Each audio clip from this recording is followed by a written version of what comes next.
Admiral Crystal stood in the center of the command dome, his blue scales catching the light from the crystal walls around him. The dome sat at the top of the tallest spire on Nexus Prime, the capital world of the Zephyrian Empire. From here, he could see the entire city spread out below him. Millions of his people moved through the flowing streets. Like water through channels, the Admiral's 4 arms moved across the control panels with practiced ease. Each screen showed him a different part of the galaxy that belonged to his empire. Hundreds of worlds, thousands of ships, billions of subjects who bowed to Zephyrian rule. A soft chime drew his attention to the main display. New intelligence reports had arrived from the Outer Rim Scouts. Crystal opened the files with a gesture of his primary hand. His yellow eyes scanned the data quickly. Another new species had been discovered. The files called them humans. They came from a small blue world in an unremarkable star system. The scouts had observed them for several cycles now. The reports made Crystal's mandibles click in what passed for laughter among his kind. These humans still used metal ships. Crude vessels held together with welds and bolts like the ancient races used before they learned to grow their ships from living matter. The human vessels moved on simple fusion drives that left bright trails across space. Any child could spot them from a dozen light-years away. Ambassador Velinara entered the dome through the curved doorway. Her scales were darker than the Admiral's, marking her as part of the diplomatic caste. She moved with the fluid grace that all Zephyrians possessed, her body seeming to flow rather than walk. "You have read the reports about the humans?" she asked, settling into the chair that grew from the floor to accommodate her. "I have," Crystal replied. "Tell me, what do you make of these creatures?" Velinara's crest rose slightly, a sign of amusement. "They are like children playing with toys. Their ships have no bio-integration, no neural networks, no adaptive hulls. They cannot even change the shape of their vessels in flight." The Admiral pulled up images of human ships on the main screen. The vessels looked like metal boxes with engines attached, ugly and primitive compared to the elegant curves of Zephyrian bioships that could reshape themselves at will. "Look at this," Crystal said, pointing to one image. "They have windows, actual transparent sections in their hulls, as if they need to see outside with their own eyes." Both Zephyrians found this concept amusing. Their own ships had no need for windows. The bio-neural networks that controlled their vessels provided perfect awareness of everything around them. The ship's senses became the crew's senses. Why would anyone need to look through a piece of glass? "Their weapons are equally primitive," Velinara noted, calling up tactical data. "Kinetic projectiles, simple energy beams. They have not even discovered how to weaponize living matter." Crystal studied the weapons data with professional interest. The humans seemed to favor explosive devices and metal projectiles fired at high speed. Their energy weapons were basic plasma and laser systems. Nothing that could threaten a properly grown bioship with adaptive armor. "Have they made any attempts at contact?" he asked. "A few of their ships have approached our border beacons. They transmit mathematical sequences and simple images. Very basic communication attempts. Our translators decoded their language easily enough." The Admiral's crest rose with interest. "What do they say?" "The usual things. They claim to come in peace. They want to establish trade relationships. They offer their friendship to the galaxy." Velinara's tone carried clear mockery. "They seem to think the galaxy wants their friendship." Crystal clicked his mandibles again. Every few cycles, a new species would discover space travel and venture beyond their home system. They always had the same reaction when they found the galaxy was already inhabited. First came wonder, then fear, then desperate attempts to prove they were worth keeping alive. Most species learned quickly where they stood in the galactic order. The smart ones became client races, serving the major powers in exchange for protection. The stubborn ones were enslaved or destroyed. The very few who showed promise were sometimes invited to join the lesser councils. These humans would likely fall into the first category. Their technology was centuries behind the major powers. They had nothing to offer except perhaps manual labor and raw materials from their primitive world. "How many ships have they sent to our borders?" Crystal asked the three so far. "All small exploration vessels with minimal crews. They seem to be mapping the edge of our territory." The admiral considered this information. 3 ships suggested a careful, cautious approach. The humans were being smart about first contact. They were not sending military vessels or making demands that showed intelligence even if their technology was lacking. "What does command recommend?" he asked. Velinara's expression shifted to something more serious. "Fleet Admiral Zurith believes we should make an example of them early. Show them their place before they get ideas above their station." Crystal was not surprised. Zurith was known for his direct approach to diplomacy. The fleet admiral believed that crushing a few ships early saved time and resources later. Better to establish dominance immediately than waste cycles on negotiations. "The other option?" Crystal prompted. "Standard protocol. Send a diplomatic vessel to their homeworld. Offer them client status in exchange for technology transfers and resource rights. Most species accept such terms." The admiral turned back to the displays showing human ships. The vessels moved slowly through space, their primitive drives pushing them along predictable courses. Their crews probably had no idea they were being watched by an empire that spanned a quarter of the galaxy. "There is something almost charming about their innocence," Velinara observed. "They explore as if the galaxy might welcome them with open arms," Crystal agreed. "Most species showed some awareness of the dangers space held. They sent military escorts with their exploration vessels, or at least armed their ships heavily. The humans seemed remarkably trusting for a species that had just discovered they were not alone. Perhaps that trust will make them easy to manage," he mused, "or perhaps it will make them easy to destroy." The admiral made his decision. "Send word to Fleet Admiral Zurith. Tell him he has permission to proceed with first contact. But I want it done properly. No unnecessary destruction." Velinara bowed her head in acknowledgement. "I will relay your orders immediately." As the ambassador left the dome, Crystal returned, his attention to the screens showing the edges of Zephyrian space. Somewhere out there, human explorers continued their innocent journey into a galaxy that would soon teach them their place in the natural order of things. The admiral felt no malice toward these humans. They were simply another minor species that would learn to serve their betters. In time, they might even be grateful for the structure and protection the Empire provided. After all, the galaxy was a dangerous place for those too weak to defend themselves. Captain Jake Morrison floated in the command chair of the exploration vessel New Horizon, watching the stars ahead slowly grow brighter. 3 months they had been traveling toward what Earth's deep space telescopes had identified as an artificial structure. A beacon of some kind, clearly built by intelligent beings. Jake had commanded exploration missions for 12 years, but this was different. This was first contact with an alien civilization. The weight of representing all humanity pressed down on him as he studied the readings on his screens. "Signal strength is increasing," reported Lisa Shun from the communications station. Her fingers danced across the control panels as she fine-tuned the receivers. "Definitely artificial. The pattern is too regular to be natural." Jake nodded and activated the ship-wide intercom.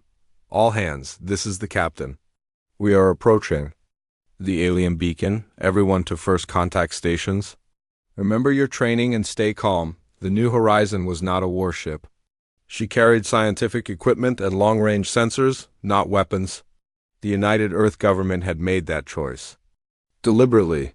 First contact should be peaceful, conducted by explorers rather than soldiers." Jake's crew of 43 men and women represented the best Earth had to offer.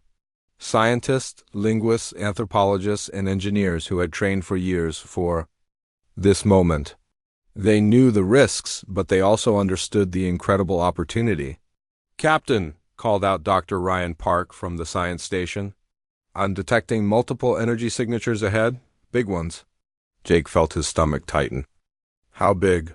"Ship-sized, maybe bigger." They're just sitting there, waiting. Lisa looked up from her console, excitement clear in her voice. I'm receiving a transmission. It's directed at us specifically. Can you decode it? Working on it now. They're using mathematical sequences as a base, then building complexity. Very sophisticated. Whoever these beings are, they understand communication theory. Jake leaned forward in his chair. This was the moment every human had imagined since they first looked up at the stars. Put it through the main speakers. The bridge filled with sounds unlike anything they had ever heard. Clicks and whistles and something that might have been singing, then suddenly words in perfect English. Human vessel. You will stop your forward movement immediately and prepare to be boarded. The crew exchanged glances. Jake cleared his throat and activated the communication system. This is Captain Jake Morrison of the Earth vessel New Horizon. We come in peace-seeking dialogue with your people. A new voice responded, colder than the first. I am Commander Thexver of the Zephyrian Empire. You have entered Imperial space without permission. Your vessel and crew are now subject to Imperial law. Jake tried to keep his voice steady. We had no knowledge of your territorial boundaries. Commander, we're explorers from Earth seeking peaceful contact with other civilizations. A sound came through the speakers that made several crew members wince. It took Jake a moment to realize it was laughter, but not human laughter. This sound was like breaking glass mixed with grinding metal. Peaceful contact, Commander Thexver repeated, his tone mocking. How refreshing. Another primitive species that believes the galaxy owes them friendship. The main screen flickered to life, showing the space ahead of them. Jake's breath caught. In his throat, ships were decloaking all around them. Not ships like he had ever imagined, but living things. Organic vessels that pulsed and moved like sea creatures swimming through space. That there were dozens of them, each one easily 10 times the size of the New Horizon. Their hulls rippled with patterns of light that seemed to communicate with each other. They formed a perfect sphere around the human ship. Impressive, Jake said, trying to project calm confidence he did not feel. Your technology is remarkable. We would be honored to learn from your people. More of that glass-breaking laughter filled the bridge. Learn from us? Little human, you have nothing we want. Your ship is held together with metal welds like something from our ancient past. Your people have barely crawled out of your gravity well. Dr. Kate Sullivan, the ship's anthropologist, stepped forward. Captain, perhaps I should try to establish cultural protocols. Jake nodded and gestured for her to take the communications. Station. Kate had studied first contact scenarios for years, preparing for exactly this situation. Commander Thexver, she began. I am Dr. Kate Sullivan, representing the cultural interests of humanity. We understand we are new to the galactic community. We seek only to establish peaceful relations and learn our place among the stars. Your place, the alien commander said, is whatever the Empire decides it to be.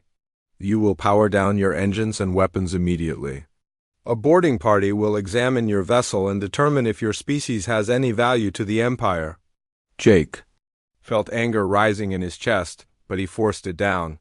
Getting emotional would help no one. We are not equipped with weapons, Commander. This is a scientific vessel on a mission of exploration. No weapons? The alien's voice carried surprise, mixed with disdain. You travel the void without the means to defend yourselves? How have your people survived this long? Lisa looked up from her station, her face pale. Captain, I'm reading massive energy buildup from the alien ships. They're charging what look like weapon systems. The commander's voice came again, all pretense of politeness gone. You have one of your time units to comply with boarding procedures. Power down your systems and prepare for Imperial inspection. Resistance will result in the destruction of your vessel. Jake looked around at his crew. These were good people who had volunteered for this mission knowing the dangers. They trusted him to make the right decisions. But what was the right decision when faced with overwhelming force? Dr. Sullivan, he said quietly, what does your training tell us about this situation? Kate's voice was steady despite the fear in her eyes. Aggressive first contact with a superior force. Protocol suggests compliance while attempting to establish dialogue, but Captain, something feels wrong about this. They're not acting like explorers meeting new people. They're acting like conquerors. Commander HFY's voice crackled through the speakers again. Your time grows short, humans. Make your choice quickly. Jake made his decision. He activated the ship's emergency beacon, sending a coded message back toward Earth. It would take months to reach home, but at least his people would know what happened here. Commander, Jake said into the communication system, we will comply with your boarding request. But I want to make something clear. We are representatives of humanity, a peaceful species seeking our place among the stars. How you treat us will determine how our people view your empire. The alien laughter came again, longer this time. Your people's views are of no concern to the empire, little human. You are about to learn how the galaxy really works. The organic ships moved closer, their biohulls shifting and changing as they approached. Jake could see openings forming in their sides, like mouths preparing to swallow the new horizon whole. All hands, Jake announced to his crew.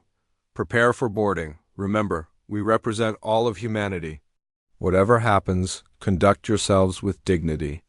As the alien boarding tubes reached out toward his ship, Jake wondered if humanity's first contact would also be its last. The galaxy had seemed so full of promise from Earth. Now it looked like a very dangerous place indeed. The new horizon shuddered as the alien tubes connected to her hull. Jake closed his eyes for a moment and said a silent prayer for his crew and his species. Then he opened them and prepared to face whatever came through those airlocks. Humanity's journey to the stars had just taken a very dark turn. Fleet Admiral Zurith reclined in his bio-chair as it molded itself perfectly to his massive frame. The chair was grown from the same living material as his flagship, connected to the ship's neural network so he could feel every sensor reading through his own nervous system. Right now, those sensors were telling him something very interesting. The human ship had been captured without resistance. Commander HFY's report lay open on the organic display that flowed across the Admiral's desk like liquid crystal. The humans had submitted to boarding and interrogation with barely a whimper. Zurith's primary assistant, Sub-Commander Kexlin, entered the command chamber through the iris door that dilated to admit him. His scales were the pale green of the intelligence caste, and his movements carried the nervous energy of someone bearing important news. Admiral, Kexlin said, bowing his crest in salute. The initial interrogation of the human prisoners has been completed. Prisoners? Zurith's mandibles clicked with amusement. I thought they were guests seeking peaceful contact. That is what they continue to claim, sir. Even under neural probe, their memories support their stated mission. They appear genuine in their belief that first contact should be peaceful. The Admiral's crest rose with interest. The neural probe could detect deception in most species. If the humans were telling the truth, it made their naivety even more remarkable. What else? Did we learn from their ship's computers? Kexlin activated a portable display unit that projected holographic images above his palm. Their home system contains one inhabited world with approximately 8 billion individuals. Their technology level is indeed primitive by our standards, but they show rapid advancement. They achieved spaceflight only centuries ago. Population size? Large enough to provide a substantial workforce, but not so large as to pose a management problem. Their world is rich in heavy metals and rare elements. The humans themselves appear physically robust and capable of manual labor. Zurith studied the images of human cities and industrial centers. The species had potential, he admitted. Given a few thousand cycles under proper guidance, they might even advance to become useful client race members. There is something else, Admiral, Kexlin continued. The human captain sent a message to his homeworld before we boarded their vessel. What kind of message? A coded transmission. Our cryptographers are working to decode it, but initial analysis suggests it was a warning about our presence. The Admiral's mood shifted slightly. Species that warned their homeworlds about first contact often proved more troublesome than those who simply disappeared. It suggested a level of military thinking that could complicate integration into the Empire. How long before the message reaches their world? At the speed their primitive communication systems operate, approximately 4 of their months. Zurath. Relaxed. Plenty of time to deal with any response the humans might organize. What does intelligence estimate their response will be? Most likely a diplomatic mission? Possibly a small military force to investigate our presence. Based on their technology, we estimate no more than a dozen vessels at most. The Admiral made his decision quickly. An opportunity like this did not come often. Most species learned about the Empire's power through stories and legends passed down from older civilizations. The humans would learn through direct demonstration. Contact the Nexus Command Authority, he ordered. Request permission to conduct a full demonstration mission. Kexlin's crest flattened with surprise. Sir, a demonstration mission against such a primitive species? Think beyond the immediate target, Subcommander. How long has it been since we provided the galaxy with a proper reminder of Imperial power? The intelligence officer considered the question carefully. The destruction of the Kalani Rebellion was 6 cycles ago, sir.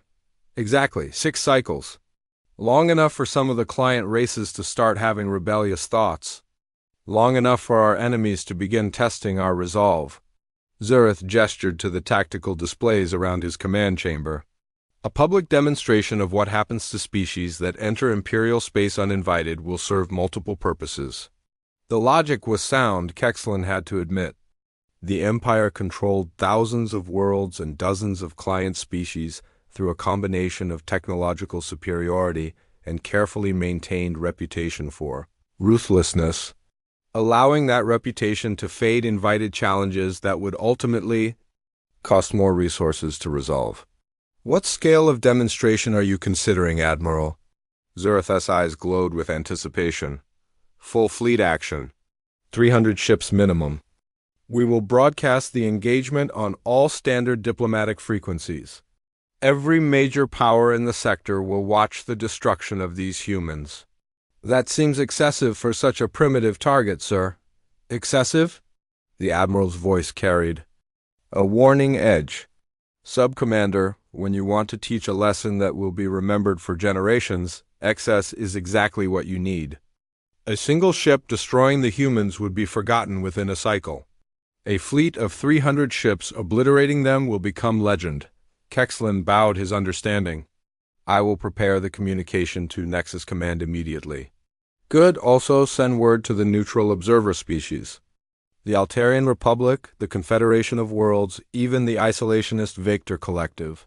Invite them to witness Imperial justice in action. The subcommander's mandibles clicked with understanding. Observer species served an important function in galactic politics. Their reports of Imperial actions carried more weight than simple propaganda broadcasts. Independent confirmation of the Empire's power would spread the message far beyond Zephyrian space. What about the human prisoners, sir? Keep them alive for now. After we destroy their homeworld, they will serve as examples of Imperial mercy. Living proof that the Empire can be generous to those who accept their proper place. Zurath turned his attention back to the tactical displays showing the positions of Imperial fleets throughout the sector. 300 ships was indeed massive overkill for a single primitive world, but that was exactly the point. The galaxy needed to be reminded that the Zephyrian Empire did not simply defeat its enemies. It obliterated them so completely that no trace remained. One more thing, Kexlin, the Admiral added as his aide prepared to leave. I want this engagement recorded from every angle. Full tactical analysis, complete sensor logs, visual documentation of the destruction. Future generations should be able to study exactly how the Empire deals with uninvited guests. Yes, sir. Should I also prepare psychological warfare broadcasts? Of course. Standard Imperial procedure? We will give the humans time to see our fleet approaching their world. Time to realize the hopelessness of their situation. Fear is often more effective than weapons at preventing future resistance.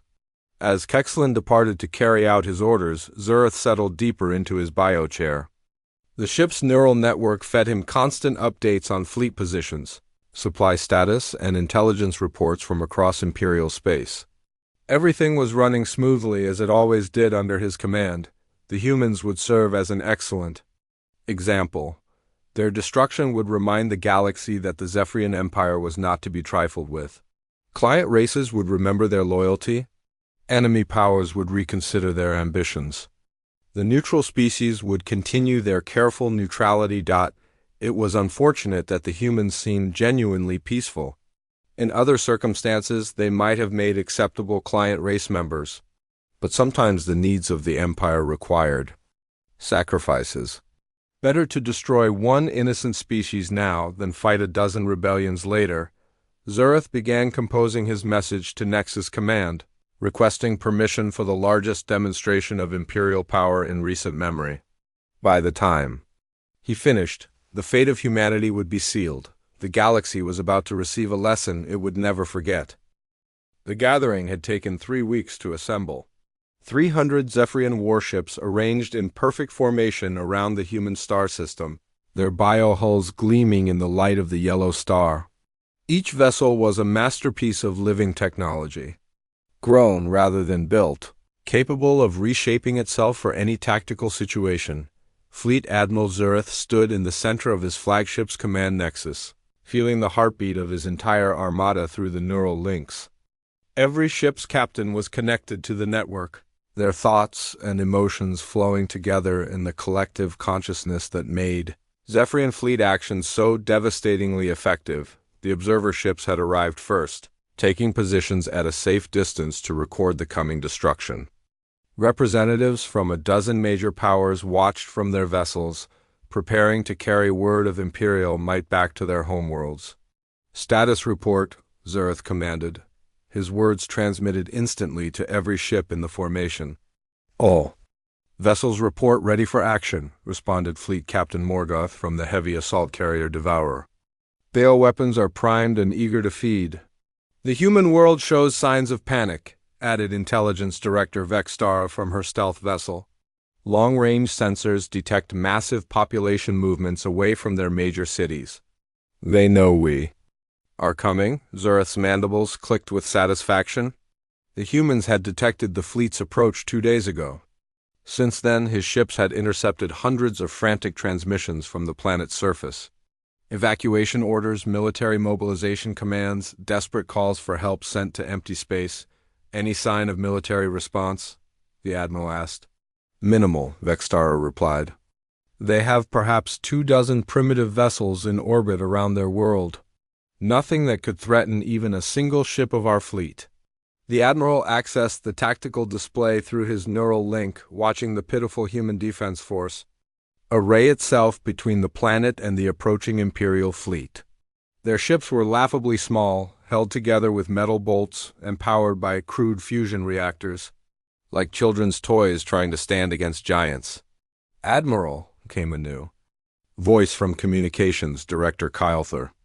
"We are receiving a transmission from the human world. They are requesting diplomatic contact. Put it through." The voice that filled the command nexus was human, speaking in the same primitive language they had learned from the captured exploration. "Vessel," the translation software rendered it in clear Zephyrian. "This is President Linda Carter of the United Earth Government. We are prepared to discuss any misunderstandings that may have occurred between our peoples. Please respond to our diplomatic overtures." More clicking from the Admiral's mandibles. "They still think this is about diplomacy. How wonderfully naive." "Should we respond, sir?" asked Kylther. "Why not? It will add to the recording for future educational purposes." The Admiral activated the primary communication array. His voice broadcast not only to the human world but to every observer ship watching the unfolding drama. "I am Fleet Admiral Zurith of the Zephyrian Empire. Your species has trespassed in Imperial space and must face the consequences. No diplomatic solution exists for this transgression." The human president's voice came again, carrying obvious desperation. "Admiral, our people had no knowledge of your territorial boundaries. We are willing to accept whatever restrictions you place on our future space exploration." Please, we can resolve this peacefully. Peace, Zereth repeated, making sure his contempt was clear. Your species speaks often of peace. Yet you send ships into space you do not control, claiming systems that do not belong to you. True peace comes through proper order. Today we restore that order. Through the fleet's neural network, Zereth felt the anticipation of his ship. Captains. 300 of the Empire's finest vessels, each one capable of destroying the entire human civilization single-handedly. This would not be a battle, it would be an execution. Fleet positions confirmed, reported Tactical Coordinator HFY. All ships ready to begin planetary bombardment on your command. The Admiral was about to give that command when something new appeared on the sensors. A single ship dropping out of hyperspace at the edge of the system. New contact, announced Sensor Operator Blisher. Human vessel approaching our position. Zereth felt amusement ripple through the fleet network.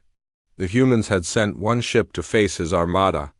The gesture was so futile it was almost touching. Display the vessel, he commanded. The main tactical hologram shifted to show the approaching human ship.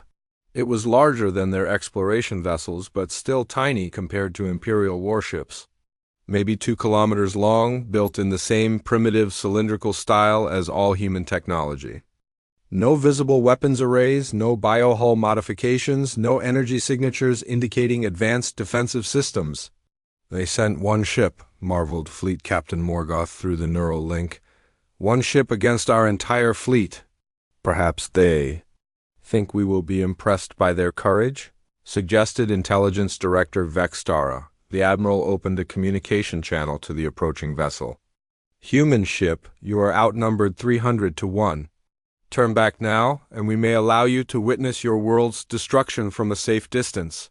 The response came immediately in a female voice, calm and steady despite the impossible odds. This is Captain Emma Rodriguez of the Earth vessel Retribution. I am ordering all civilian vessels to clear this area immediately. Laughter rippled through the fleet network. The human captain was giving orders as if she commanded the tactical situation. The audacity was almost admirable.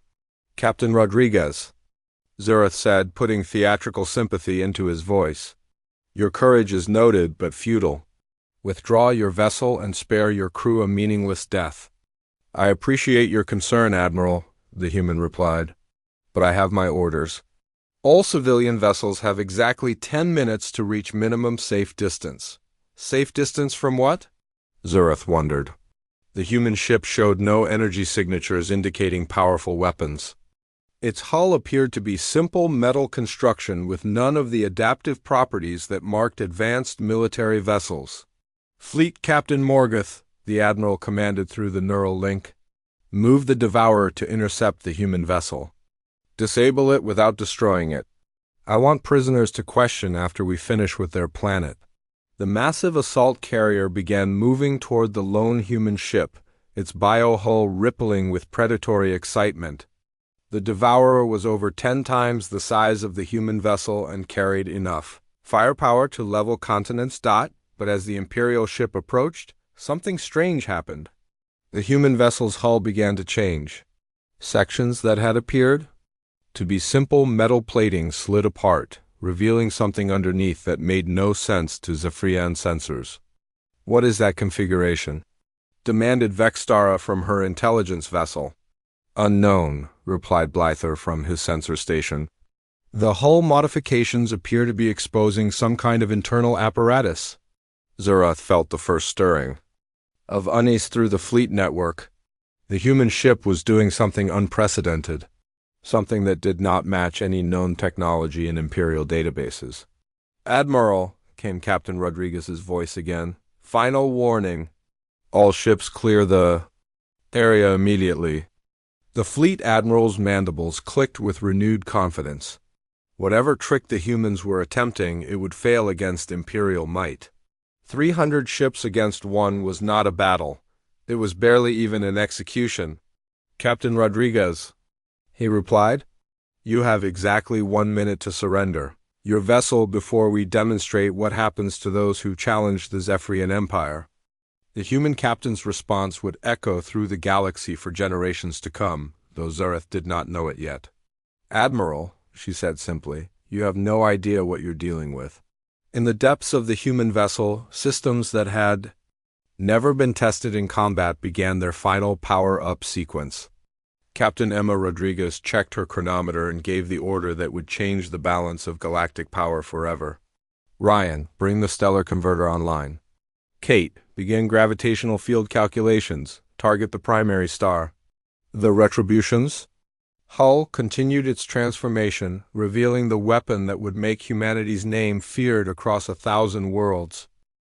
Admiral Jake Morrison stood at the big window of Earth Defense Station. He watched another group of alien ships fly toward Earth. The ships were huge and dark.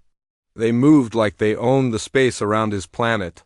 Jake felt sick in his stomach. This happened every month now. The aliens came to take more from Earth. Dr. Lisa Carter walked into the room. She carried a data pad in her hands. Her face looked tired and angry. She had been working for days on the latest reports. The news was always bad these days. "Jake, we need to talk," Lisa said.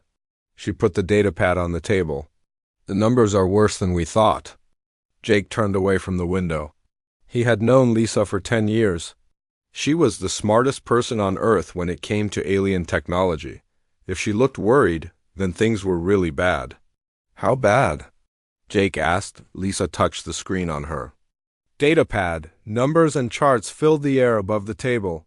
"In the last 5 years, we have given them 60% of our rare metals. Our best mines are almost empty. They want more every time they come." Jake looked at the charts. Red lines showed how much Earth had lost. Blue lines showed what they still had. The red lines were much bigger than the blue ones. "What about our people?" Jake asked. Lisa switched to another chart. "We have sent 2 million soldiers to fight. They're wars. Most of them never come back. The aliens say they died as heroes, but we both know the truth." Jake knew the truth. Human soldiers were sent to the worst battles. They were used as shields to protect alien troops. The aliens did not care if humans lived or died. They just needed bodies to throw at their enemies. Captain Ryan Brooks came running into the room. His uniform was dirty and he looked upset. Ryan had just come back from the outer colonies. The colonies were human settlements on other planets. They were supposed to be safe places for families to live and work. "Admiral, you need to see this." Ryan said. He was breathing hard like he had been running for a long time. Ryan put his own datapad on the table. A video started playing. It showed families being forced out of their homes. Alien soldiers with big guns were pushing men, women, and children into transport ships. The humans were crying and begging to stay. "This is Colony 7, Ryan said. "The aliens came 3 days ago. They said the land was needed for a new factory. They gave the families 1 hour to pack their things." Jake felt his hands turn into fists. Colony 7 had 3,000 people. They had built farms and schools there. Children had been born on that world. It was their home. "Where did the families go?" Jake asked. "A refugee camp on Colony 2, Ryan said. "But Colony 2 is already full. There's not enough food or houses for everyone." Lisa touched her datapad again. A new chart appeared. It showed all the human colonies. Red dots marked the ones that had been taken by aliens. There were too many red dots. "They are taking our worlds one by one," Lisa said. "They give us reasons that sound good. They need the land for important projects. They say it helps the whole galaxy. But it always helps them and hurts us." Jake walked back to the window. The alien ships were getting closer to Earth. Soon they would be in orbit. Then the demands would start again. More metal, more soldiers, more land. It never stopped, his communication. Device made a sound. A message was coming in from the planet's surface. Jake touched the device and a voice filled the room. "Admiral Morrison, this is President Karen Davis. We need to talk right now. Something big has happened." Jake looked at Lisa and Ryan. They both looked scared. "President Davis only called when there was an emergency." "We will be right down," Jake said into the device. The 3 of them took a fast ship down to Earth. They flew to the capital city where President Davis worked. The city looked normal from the air. People were walking on the streets. Cars were moving on the roads. But Jake knew that everything was about to change. President Davis was waiting for them in her office. She was a strong woman who had led Earth for 5 years. But today she looked older than her 50 years. Her eyes were red like she had been crying. "Sit down," she said. "I have news that will make you angry." Jake, Lisa, and Ryan sat in chairs across from the president's desk. On the wall behind her was a big screen. It showed news from around the world. "1 hour ago, the Galactic Consortium sent us their latest demands," President Davis said. She touched a button and words appeared on the screen. Jake read the words and felt his heart stop. The aliens wanted 1 million tons of rare metals. They wanted 50,000 more soldiers. But the worst part was at the bottom of the list. "They want to build military bases on Earth," Jake said. His voice was quiet but angry. 10 bases, President Davis said. "Each one will have 5,000 alien soldiers. They say it is for our protection, but we know what it really means." Lisa stood up fast. Her chair fell over. "They want to control us completely. Once they have bases here, we will never be free." Ryan was reading more of the demands. "They also want us to give them our best scientists. They say these people will work on important projects for the galaxy." Jake knew what that meant too. Earth's smartest people would be taken away. They would be forced to work for the aliens. All their discoveries would belong to the consortium. Humans would become slaves in everything but name. President Davis turned on the news. A reporter was talking about protests in the city. Thousands of people were marching in the streets. They carried signs that said, "Earth for humans and no more tribute." "The people are angry," President Davis said. "They want us to fight back." "But how can we fight the whole galaxy?" Jake looked at his friends. He looked at his president. He thought about all the humans who had died in alien wars. He thought about the families forced from their homes. He thought about a future where Earth was just another conquered world. "Maybe we can't fight the whole galaxy," Jake said. "But we don't have to make it easy for them." President Davis looked at him with hope in her eyes. "What are you thinking?" He stood up and walked to the window. He could see the alien ships in the sky above the city. They looked like dark clouds blocking out the sun. "We close our borders," Jake said. "No more alien ships in our space, no more tribute, no more soldiers. We tell them Earth is not for sale anymore." The room was quiet for a long time. Everyone knew what this meant. It meant war, but maybe war was better than slow death.